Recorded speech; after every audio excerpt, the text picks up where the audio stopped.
डर मुझे भी लगा फासला देखकर, लेकिन मैं बढ़ती गई रास्ता देखकर।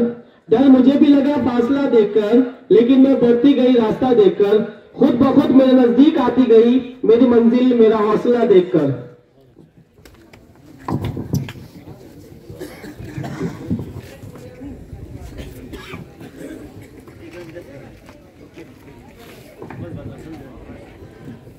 अस्सलाम वालेकुम मेरी मोहतरम बुजुर्गों, नौजवान साथियों और बच्चों और मेरी बहनों जो थोड़ी सी दूर खड़ी हुई है, मैं आप लोगों का बहुत बहुत शुक्रगुजार हूँ जो तकरीबन 9:30 बज रहे हैं रात के, ठंड भी लग रही है और इतनी रात में अपनी बहन को, अपनी बेटी को आप सुनने आए हैं।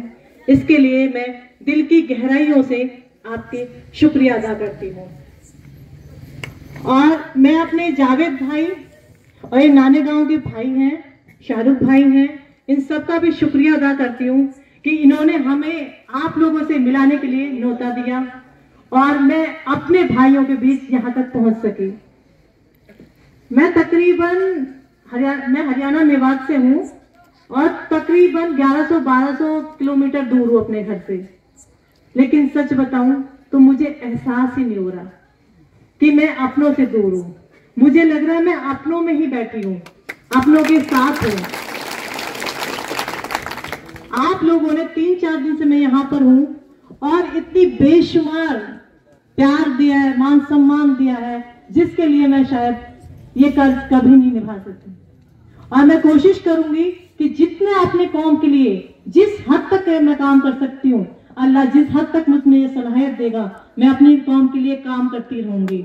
और इंशाल्लाह आप दुआ करिएगा कि जो मैं गौरव फिक्र लेकर चल रही हूँ इसमें मैं कामयाब हो जाऊं।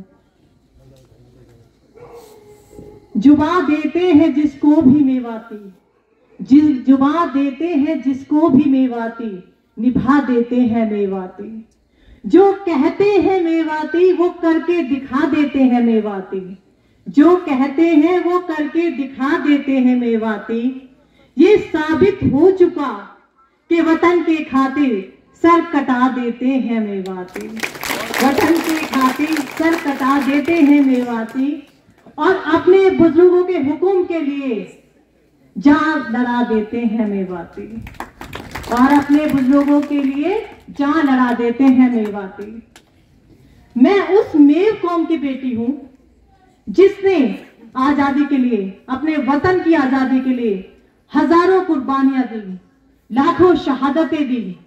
वह ऐसी बहादुर कौम, जाबाज कौम की बेटी हूं जिसमें राजा हसन खां जैसे राजा हुए, जिन्होंने हमेशा अपने वतन की खातिर लड़ाइयां ली। मैं ऐसी मेव कौम की बेटी हूं जिससे मुगल डरे, जिससे तुर्क बादशाह डरे, जिससे अंग्रेज डरे। मैं ऐसी साहसी कौम की बेटी हूं जिसने हमेशा जात पात को ना देखकर सिर्फ अपने वतन की खातिर अपने वतन भाइयों का साथ दिया, कभी वतन के साथ दगाबाजी नहीं करी। मैं ऐसी मेव कौम की बेटी हूं जो दगाबाजी नहीं करते, न दगाबाजी को पसंद करते हैं। मेरी मेव कौम इतनी बहादुर रही है कि ये मेव कौम ही थी जिन्होंने महान सिकंदर को नाको चने चबवाए।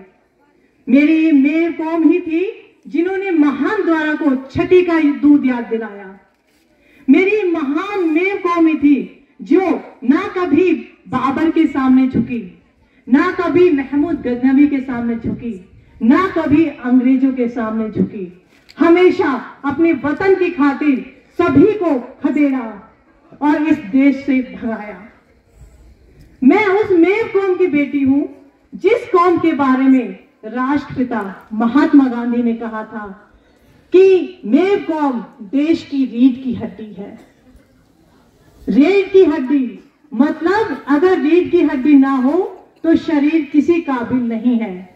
तो कुछ तो सोच के कहा होगा मेरी कौम के बारे में। तो मुझे फक्र है मैं इस मेव कौम की बेटी हूं। मुझे फक्र है मैं मेवात की उस सरजमी से हूं जिस सरजमी से अल्लाह ताला ने हमसे नबियों वाला काम लिया, तबलीग वाला काम लिया, दीन का काम लिया। मैंने अपनी जो नई नस्ल है, जो जवान तबका है, हर कौम का जो जवान तबका है, उस कौम की तरक्की का रास्ता होता है। अगर वो जवान तबका सही रास्ते पे चले तो बेशक वो कौम तरक्की तक पहुंच सकती है।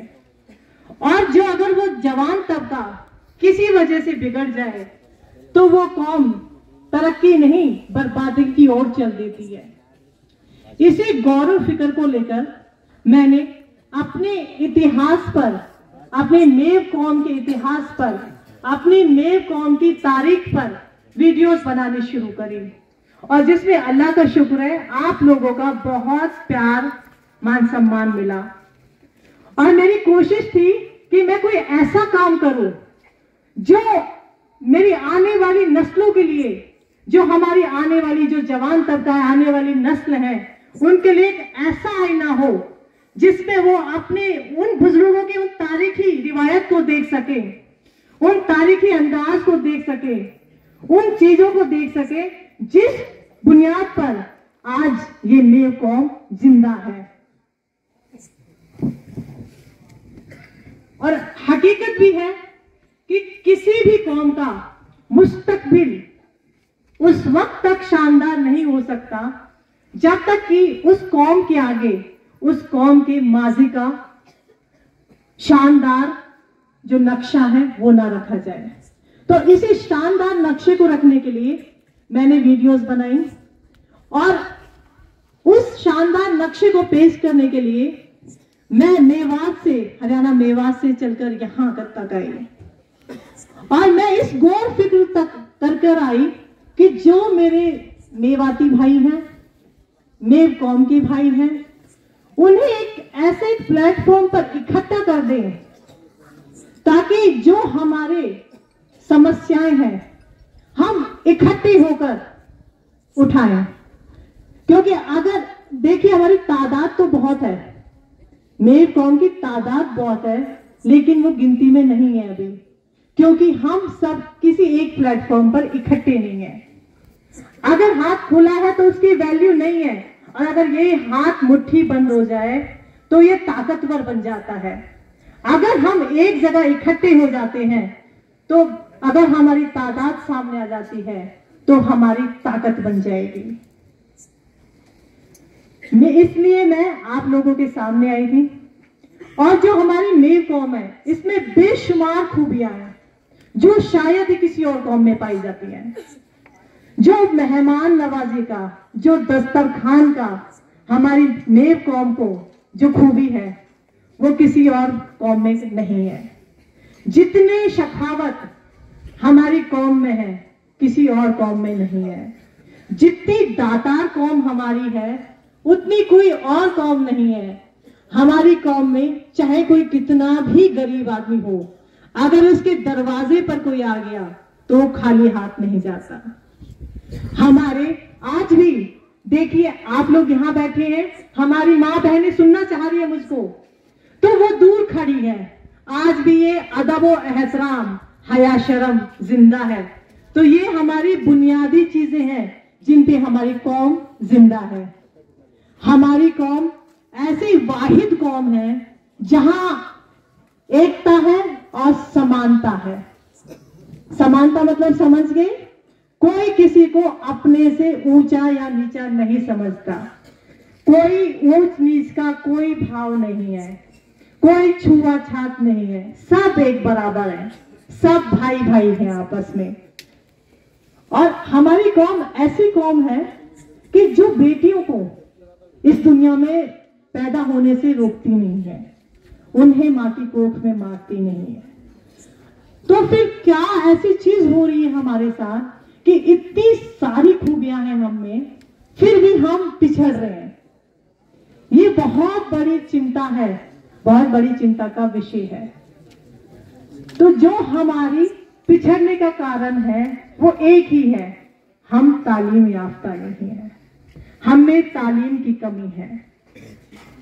और बहुत हैरत की बात है कि जिस कौम का आगाज इकरा से हुआ, हुजूर सल्लल्लाहु अलैहि वसल्लम के ऊपर जो पहली वही नाजिल हुई थी, उसका पहला अल्फाज इकरा था, मतलब पढ़ो। फिर भी हम पीछे हैं तालीम के मामले में। और तालीम तो ऐसी चीज है जो आपके किरदार को बताती है। तालीम आपको अपने आप से पहचान कराती है। तालीम ही है जो हमें अच्छे बुरे का फर्क बताती है, और तालीम ही है जो हमें खुदा की पहचान करवाती है। तो जिस कौम में तालीम का इतनी इंपॉर्टेंस बताई गई, वो कौम आज तालीम से बहुत पीछे है। हुजूर सल्लल्लाहु अलैहि वसल्लम ने कहा कि अगर एक वालिद कोई अच्छा काम कर सकता है, वो नेक काम है अपनी बेटे को अच्छा तालीम याफ्ता बनाना, अच्छी तालीम देना। तो हम किस रास्ते पे हैं? हम कहां जा रहे हैं? हमारी कौम कहां जा रही है? और तारीख गवाह है, जिस कौम में तालीम नहीं है वो तरक्की की बुलंदी तक नहीं पहुंच सकती। तालीम सिर्फ दुनियाई की बात नहीं कर रही मैं, दीनी और दुनियाई दोनों तालीम होंगी, तभी हम तरक्की याफ्ता हो सकते हैं।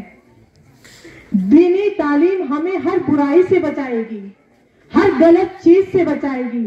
अपने माँ बाप का, अपनी बहन भाई का एहतराम इज्जत करना बताएगी, और दुनियाई तालीम हमें दुनिया में तरक्की के रास्ते बताएगी। तो अगर हम इन दोनों चीजों को साथ लेके चलेंगे तो इंशाअल्लाह हम जो और कौमें हैं इस देश में उन सब से आगे मिलेंगे। तो इंशाअल्लाह आप मेरे साथ दोगे इस चीज में। तो यहां मैं कहना चाहूंगी कि पढ़ेगा मेवात तो बढ़ेगा मेवात, तो पढ़ेगा मेवाती तो अभी तो जोर ही नहीं आया, कैसे पढ़ेगा मेवाती है? पढ़ेगा मेवाती तो मेरे बच्चे अभी पबजी खेलने वाले ही हैं, पढ़ने वाले नहीं बन रहे। मौलवी साहब ने बिल्कुल सही कहा कि अगर हम जो आज हमें फोनों की सहूलियत मिली है, तो उस चीज को हम सही तरीके से ला सकते हैं। अगर हमें फोन है तो ये पबजी खेलने के लिए नहीं है, आप इसमें अच्छी चीजें ढूंढिए, सोशल मीडिया का सही से इस्तेमाल कीजिए, अपनी जो सहूलियतें जो मिल रही है उन्हें सही इस्तेमाल कीजिए। आज जो फोन में सारी दुनिया है, हम किस तरह की दुनिया हम देखना चाह रहे हैं ये हमारे ऊपर है। तो बच्चों, ये पबजी हो गई, फ्री फायर हो गए, और भी बहुत सारे गेम आ रहे, तो इन्हें छोड़ो और अपने भविष्य की तरफ देखो, अपने बुजुर्गों को देखो, उन्होंने किस तरह की कुर्बानियां दी हैं, तभी तो आज हम यहां पर हैं। बहुत सारी ऐसी कौमें हैं जिनका बुजुर्गों ने कुर्बानियां दी, लेकिन उनकी नस्लों ने वो नस्ल जो है वो संभाल नहीं पाई, वो आज खत्म हो गई है। तो हमने खत्म नहीं होना, अपनी जो बुजुर्गों से जो विरासत मिली है, जो साहस की विरासत मिली है, उस विरासत को आगे लेकर चलना है। हमारे बुजुर्गों से हर कोई डरता था, हमारे बुजुर्गों के पर, हमारी मेव कौम पर कभी कोई भी राज नहीं कर पाया, ना कोई मुगल बादशाह राज कर पाया, ना कोई अंग्रेज राज कर पाया। हमेशा ये लड़ते रहे, लेकिन अपने ऊपर कभी किसी को हावी नहीं होने दिया।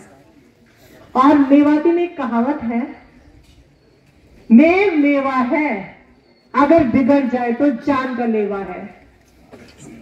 समझ गए? अगर आप प्यार से उसे काम लेते हो तो वो आपको पूरा जान भी दे देगा, लेकिन अगर बिगड़ गया तो फिर अल्लाह ही उसका हो।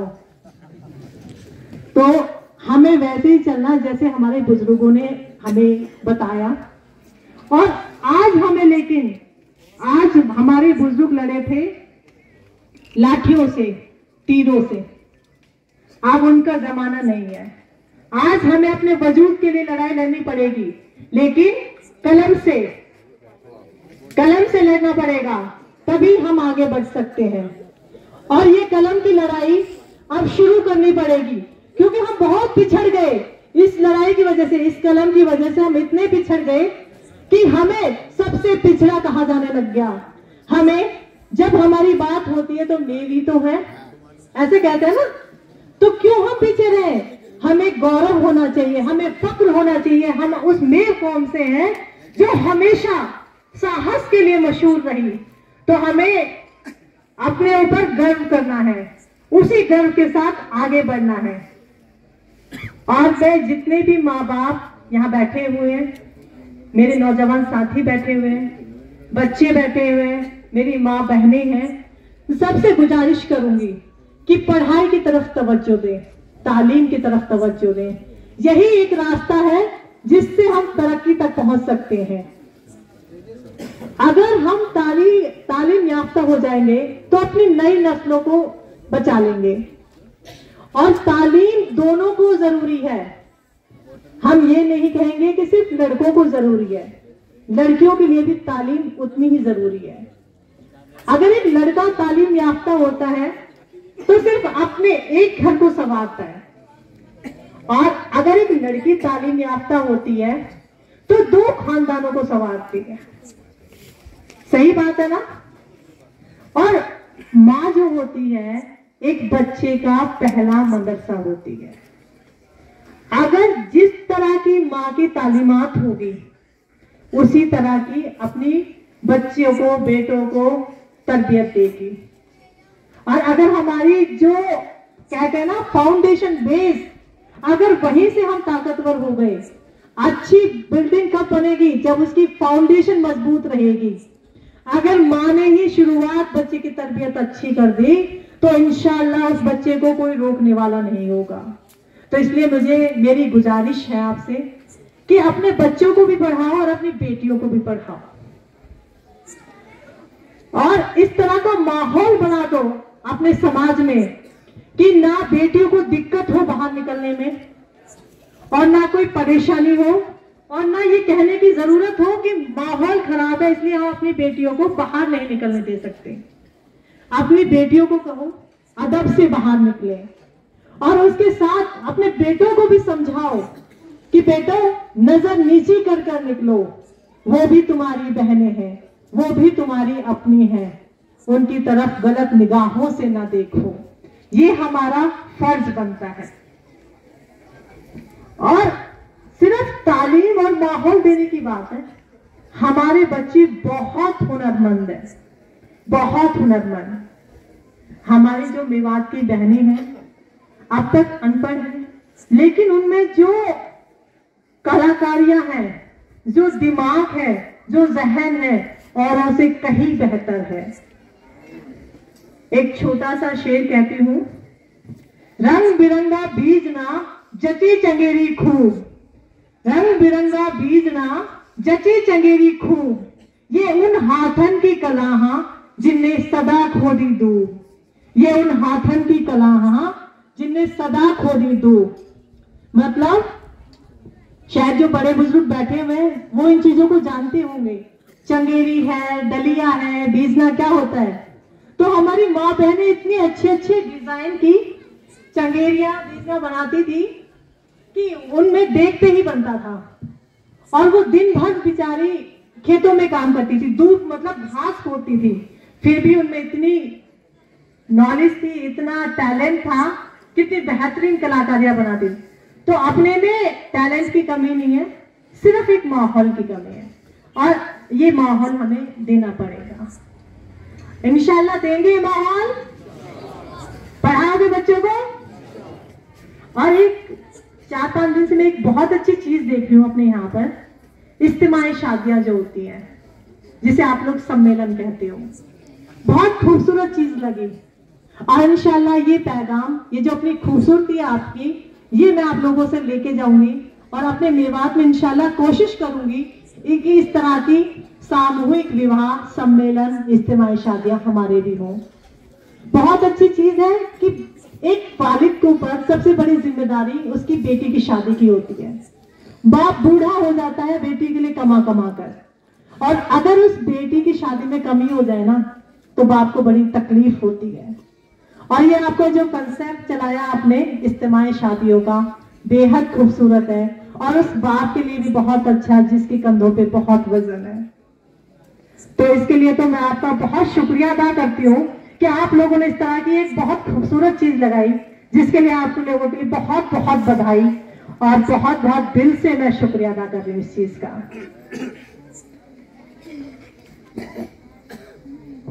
अब यहाँ पे अगर हम बात करते हैं, जैसे मैं अपने बारे में थोड़ा सा बताऊं तो मैंने इंजीनियरिंग करी थी। इंजीनियरिंग करने के बाद मुझे एक अमेरिकन कंपनी में जॉब मिल गई, जो अच्छे खासे मुझे लाखों में सैलरी दे रहे थे। लेकिन दिल में टीस थी कि जिस कौम से मैं हूं, अगर मैं इस तरह की कंपनी में काम करती हूं तो ये मेरा जाती फायदा होगा। सिर्फ मैं अपने मुस्तकबिल के बारे में सोचूंगी। मुझे ऐसा काम करना है जिससे मैं अपने कौम के मुस्तकबिल को सुधार सकूं। तो मैंने एक मेवात के बीच बीच कॉलेज में नौकरी ली और वहां अल्लाह का शुक्र है आज बहुत सारे बच्चों को मैंने तालीम याफ्ता बनाया और बहुत सारे लड़का और लड़कियां वहां से तालीम याफ्ता होकर निकले। आज भी पढ़ाई की, अगर कोई कहता है कि पढ़ाई की कोई उम्र होती है, तो आज तक भी मैं पढ़ रही हूँ। आज भी मैं पीएचडी कर रही हूँ। तो पढ़ाई की कोई उम्र नहीं है, हमें कोई शर्म नहीं आनी चाहिए। मैंने शादी के बाद इंजीनियरिंग शादी से पहले करी और शादी के बाद मैंने एमटेक और आज मैं पीएचडी। मेरे बच्चे मेरे साथ बैठे हुए हैं और आज भी मैं पढ़ रही हूँ। तो इसमें अपने तो शर्म की कोई बात नहीं है। जितना हम इल्म हासिल कर सकते हैं ना, उतना करना चाहिए, और जितना हम इल्म हासिल कर लेंगे उतना ही अपने कौम के लिए, अपने समाज के लिए काम कर सकते हैं। अगर मैं इल्म हासिल नहीं करती, अगर मैं तालीम हासिल नहीं करती, तो शायद मैं आप लोगों के सामने नहीं खड़ी होती। ये तालीम ही है जिसकी वजह से आप मुझे इतनी इज्जत भरी नजरों से देख रहे हैं, जो इतने इस्तकबाल आप लोग मेरा कर रहे हैं, जो इतने दिल की गहराइयों से मुझे प्यार कर रहे हैं। ये मेरी तालीमात ही है, ये मेरी माँ की तरबियत ही है कि जो मैं इतना पढ़ने के बाद भी आज बाअदब घूमती हूँ। ये मेरे वालिद साहब के जज्बात ही थे जिन्होंने मुझे यहाँ तक पहुंचाया, और ये मेरे शौहर का साथ ही है जो मैं आप लोगों के साथ यहाँ हरियाणा मेवात से महाराष्ट्र के मेवात तक पहुंची। तकरीबन 1200 मील का सफर मैं तय कर सकी। अकेले मेरे लिए मुमकिन नहीं था। तो मेरे शौहर का भी मैं बहुत शुक्रगुजार हूँ, जो कभी मुझे अपनी कौम के काम करने के लिए नहीं रोकते, हमेशा मेरे साथ खड़े होते हैं, मेरी ताकत बनकर खड़े होते हैं। हालांकि एक बहुत बड़ी बीमारी से मुब्तला है, लेकिन कभी भी मुझे उस बीमारी की वजह से मेरा सामने पत्थर नहीं बने, हमेशा मेरा सहारा बने। तो ऐसे ही जज्बात आप सब लोग रखोगे तो इंशाअल्लाह ये कौम बहुत आगे तक जाएगी। और मैं ये चाहती हूँ कि जो ये पढ़े लिखे नौजवान हैं, इस गांव में काफी सारे डॉक्टर्स भी हैं, जैसे मुझे पता चला है, फार्मासिस्ट भी हैं, टीचर भी हैं, ग्रेजुएट भी हैं। तो ये बहुत अच्छी बात है। तो उनसे मैं गुजारिश करूंगी कि वो जो और बच्चे हैं इस गांव के, उन्हें भी तालीम के लिए मोटिवेट करें, उन्हें उत्साहित करें और उनके गाइडेंस के तौर पर काम करें कि किस तरह तुम कैसे आगे बढ़ सकते हो। उनका हाथ पकड़कर थाम ले, जहां वो रुकते हैं ना, जहां वो ड्रॉप आउट करने की कोशिश करते हैं, उनका हाथ थामे और उन्हें कहें नहीं तुम्हें आगे बढ़ना है। और जब अपने परिवार में एक बच्चा पढ़ जाता है ना, तो एक हिरस लग जाती है कि वो ऐसा है तो मैं क्यों नहीं बन सकता। तो मैं ये हिरस लगाने के लिए आप लोगों के बीच में आई हूँ कि एक राहिला इन हजारों लोगों के सामने अपनी बात रख सकती है, तो और राहिला क्यों पैदा नहीं हो सकती। तो इंशाअल्लाह हमारे बीच में से ऐसी बहुत सारी राहिलाएं निकलेंगी, बहुत सारे भाई निकलेंगे जो अपनी बातों को हजारों नहीं लाखों की करोड़ों की तादाद में आगे रखेंगे और अपनी कौम को वो उन बुलंदियों तक ले जाएंगे जिसकी वो काबिल है, जिसका वो चाहती है, जहां तक हम उसे पहुंचाना चाहते हैं। एक हमारे यहाँ पे एक बैकवर्ड क्लास का एक मुद्दा चल रहा है, काफी दिनों से पेंडिंग में है। तो उसके लिए हम सब इकट्ठे होकर प्रयास करेंगे। और एक चीज और है, मैंने यहाँ पर आके एक अलग चीज देखी, वो है इरफान पठान हो गया, कहीं इरफान पटेल हो गया, क्यों हम मेव नहीं है? हमें क्यों जरूरत पड़ रही है पटेल पठान बनने की? हम तो मेव है। मेव तो अपने आप में बहुत फक्र करने की चीज है। हमारी जो पुरख है, हमारे जो बुजुर्ग रहे हैं, वो तो रियासतों के राजा रहे हैं। तो हमें किस बात का पटेल पठान लगाने की जरूरत है? और जब हम कागजों की बात करते हैं तो मैं आप लोगों से गुजारिश करती हूँ कि पटेल पठान ना लगाएं, सिर्फ मेव लगाएं, मेवाती भी ना लगाएं। क्योंकि अगर जो रिजर्वेशन है सिर्फ मेव कास्ट के लिए है। मेवाती कोई जाति नहीं है, मेव जाति है, सिर्फ मेव। अब कई जगह मैंने देखा है कि जो अपने नए बच्चे हैं उनकी जो टीसी है उनपे मेवाती लिखा हुआ है, तो फिर गड़बड़ हो जाएगी। जो मेव और मेवाती तीन चीजों पे फिर तकरार हो जाएगी।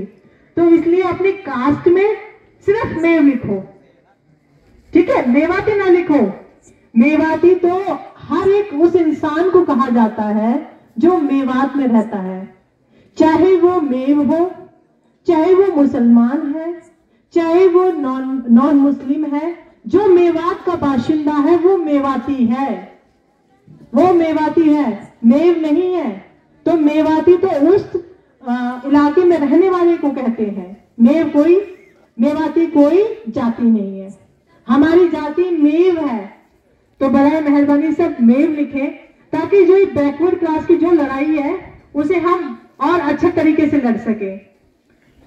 और अपने बच्चों को डॉक्टर बनाओ, इंजीनियर बनाओ, आईएएस बनाओ, आईपीएस बनाओ, ताकि जो हमारी लड़ाइयां हैं हम खुद लड़ सकें। हम अपने घर में क्यों नहीं लॉयर बनाते, ताकि हमें पता चले कि अगर हमारे लोग पढ़े लिखे ज्यादा होते तो हमारी लड़ाइयां आसान हो जाती। तो मैं चाहती हूँ अपनी लड़ाइयां हम आसान करें, हमारी कौम में खुद के बच्चे डॉक्टर, आईएएस, आईपीएस बने। और मुझे लग रहा है ज्यादा टाइम हो रहा है, नहीं हो रहा। ये तो आप लोगों की मोहब्बतें जो इतनी रात में भी आप इस कदर सुन रहे हो, कितने प्यार से आप लोग बैठे हैं, इसके मैं बहुत शुक्रगुजार हूं। और महाराष्ट्र के मेवात का शायद बड़े गांवों में ये अपना गांव है पुंजखेड़ा। तो ये आपकी बहुत काबिल तारीफ की चीज है कि इतने रात के 10 बजे तक 10 बज रहे हैं और फिर भी आप लोग इतनी शांति से अपनी बहन की बात सुन रहे हैं। इसके लिए मैं बहुत बहुत शुक्र अदा कर रही हूँ आपका। एक चीज और, अपनी लड़कियों को तो खासतौर पे पढ़ा दो भाई, क्योंकि अगर जब हमारी माँ बहनें बीमार होती है ना, तो हमारी सबसे पहले ख्वाहिश होती है कि ऐसी जगह लेकर जाए जहां उन्हें लेडी डॉक्टर देखे, औरतें देखें। और हम अपनी कौम में अपने बेटियों को पढ़ाने रहे। जब हमारी कौम पढ़ेगी नहीं, हमारी लड़कियां पढ़ेंगी नहीं, तो हमारी डॉक्टरें कैसे बनेंगी? हम स्कूल में जाते हैं तो हम ये देखते हैं कि वहां कितनी लेडी टीचर्स हैं, देखते हैं ना। तो वो लेडी टीचरें कहां से आएंगी? हमसे ही तो आएंगी। जब हम अपनी बेटियों को पढ़ाएंगे तो तभी आएंगी वो।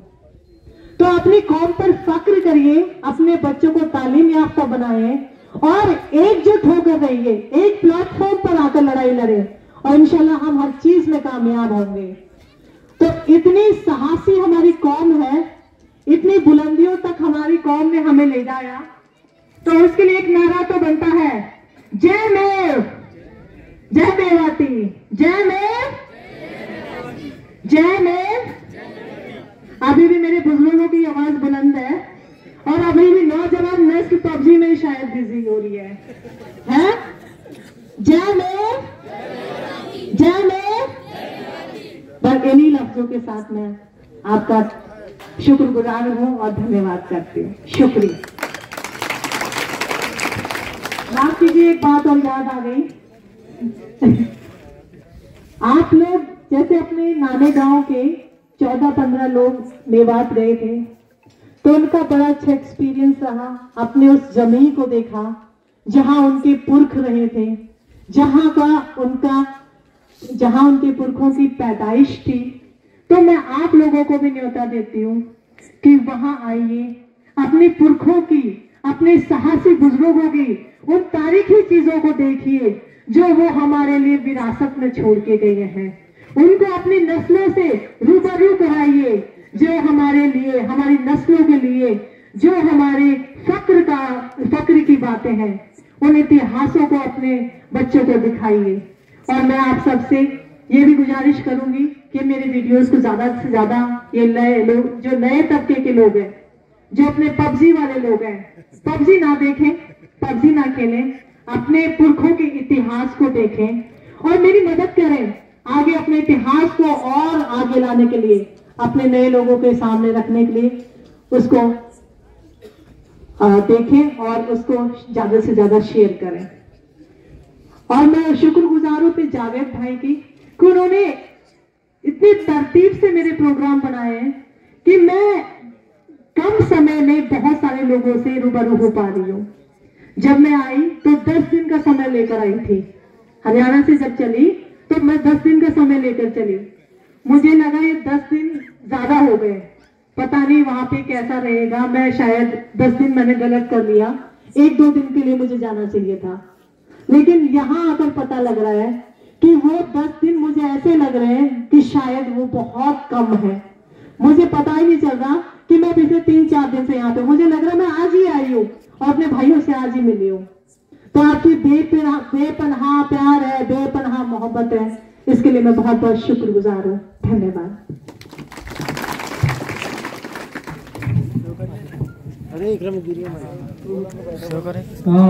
जैसे हमारे बहन इंजीनियर राहिला मेवाती ने कहा